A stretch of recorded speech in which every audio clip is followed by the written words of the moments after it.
السلام عليكم، أحمد الصفدي معكم. أنا سينيور كونسلتنت في شركة إرنست أند يونغ في قطاع تحول الأعمال تحت الترانسفورميشن ديليفري. معكم زياد باصليب، طالب هندسة صناعية في جامعة الملك سعود في السنة الرابعة.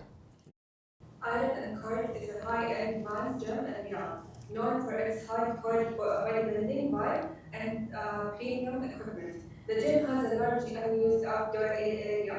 The CEO is considering building 3 premium padded courts. He wants to know if this is a good financial and brand move.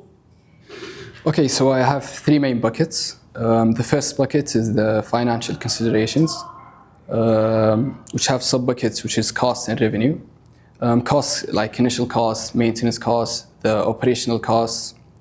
And in terms of revenue, it's going to be the number of bookings and also the price of the bookings. And my second bucket, which is regarding the market, so about the market growth, the market size, the market attractiveness. You know, is paddle still trending in Riyadh or is it dying down? My third bucket is risks. Our first risk is our capabilities. Is our client, Ironco, actually capable of building a paddle court? And also the second risk is the regulations. As you know, like football courts and paddle courts all have regulations within the country itself. So are we able to actually build the court in our gym or no? And my third risk is the brand name.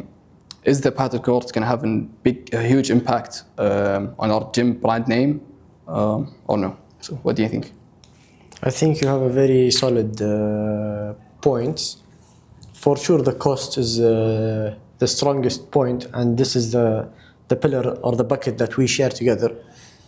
And we have another bucket that has the same pillars but maybe different name. I've called it feasibility, and you've called it risks.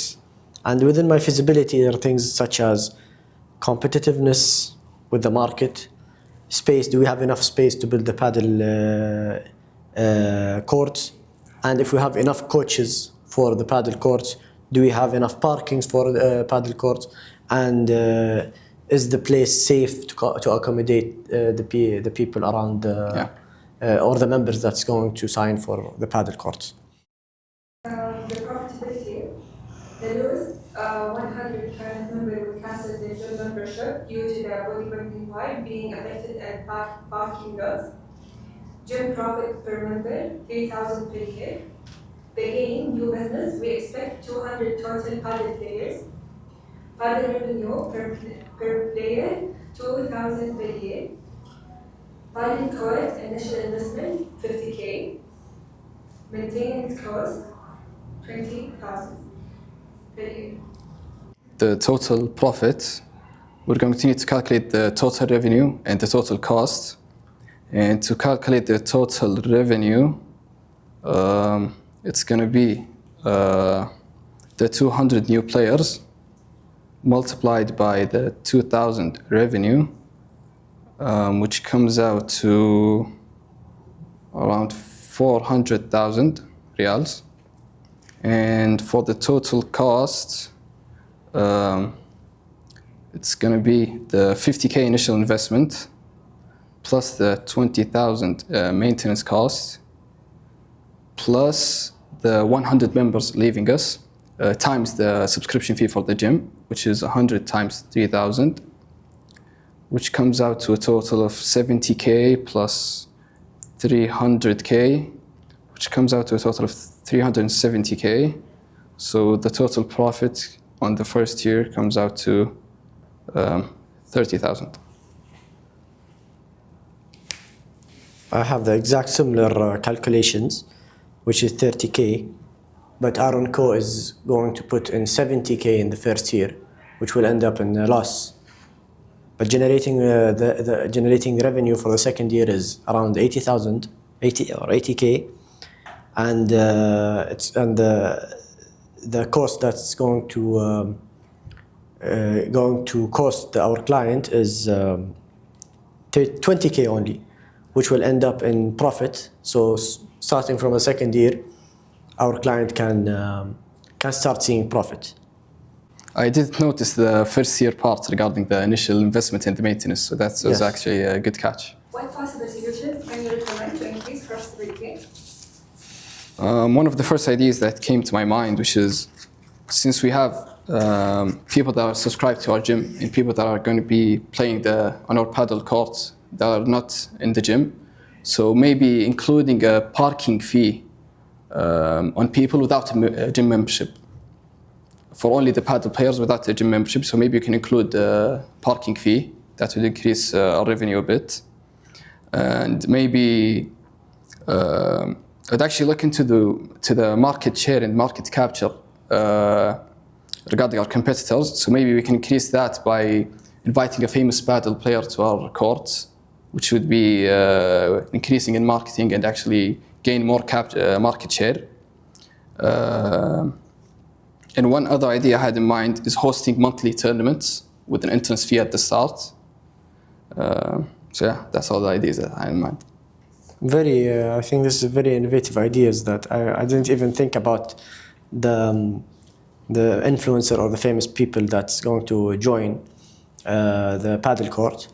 I've shared the same thoughts that I've had earlier, which is adding a clothing brand or shops in the paddle area, selling rackets or clothing, as well as adding paddle tuition classes for beginners, and maybe we can leverage something called a premium membership that can add the gym membership and the paddle membership into one membership, and this would be more attractive for customers that are very interested in the paddle and the bodybuilding Totally agree. activity. So looking at this exhibit, we can see from the first question, which is, would you play paddle at our gym? 75% of the people agreed. So that tells me that there's no worry regarding the new players or the market capture. And from the second question, which is, how would you prefer to book a course? 80% want a mobile app.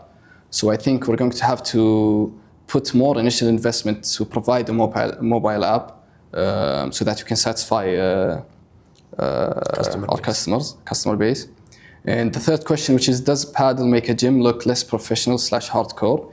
60% of the people agreed, which tells me that that's quite a huge risk, impacting their brand name. So maybe we should be a bit careful regarding that situation.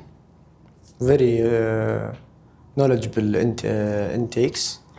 I would assume that this survey is as an unbiased survey that was distributed to the same people, and this gives us a very strong insight of how the audience and the customer base look at the activity of the paddle, and it looks very appealing for 75%. And I would strengthen your opinion about putting investment initially in the mobile app, since 80% of the people is willing to use our paddle course if they find convenience in the way they're booking. Other than that, we might lose these customers. And definitely for the last question is very strong intake that you've said, since the business case stated at the beginning that Ironco is a hardcore bodybuilding, and it cares about the reputation, and this might strongly influence their reputation.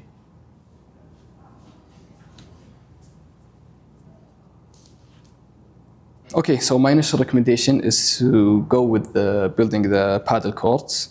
Due to the profitability being in the first year 30,000, and from the second year going onwards is 80,000, as you mentioned. And the second reason is that this is actually a good opportunity for the gym to expand and gain more new customers, which they could pull also to the gym. But I think one of the main risks is to protect the brand name and maybe figure out a way to build the paddle court so that's not associated with the gym itself. So for the next steps, I would like to look into ways to market the paddle court away from the gym itself, and maybe more ways to increase that profit margin. In my point of view, I think it's a very hard decision for the client to take, since the first year is not going to be profitable. 30K is only a revenue. The profit is going to be in negative or in the red arrow. Maybe in the second year, the client might, Iron Co might find profit, since the initial investment is going to be waived, and there is a 20,000 or 20K is going to be spent, and this will come onto account of several indirect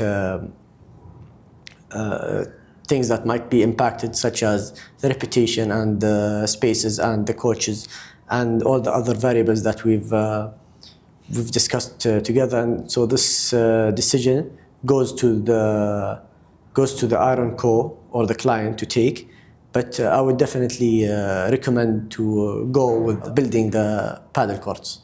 Ziyad definitely had a very powerful, strong structure, and I have several insights that I've taken from his structure. However, I have two points that I would like to emphasize. The first point is not actually a comment as much as something that I've realized throughout cracking the case. Is the structure at the beginning of the first question might ended up in a mutually exclusive, collectively exhaustive type of question, since the structure said that the cost is going, or the bucket of the cost would have two different layers, such as one is the number of bookings, and the second is how much the member is going to cost. And this is according to the second question might affect your answer, since the number of bookings is not really helpful in this case. Associated, yeah. And the Iron Co or the client is only willing to sell memberships and not individual bookings. And for the second comment, I've noticed that Ziyad did not differentiate between the profit and the revenue, since for the first year, Iron Co is willing to put on 70,000 riyal, and this is the negative, or the money that's coming out of their pockets, and the money going into their pockets is only 30, which will lead into 40,000 gap.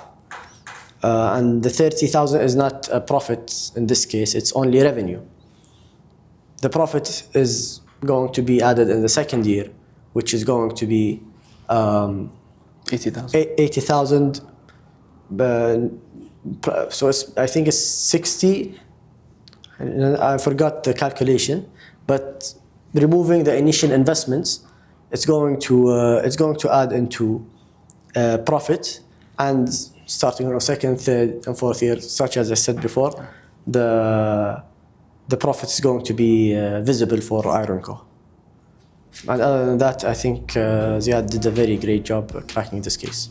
Okay, thank you for your time.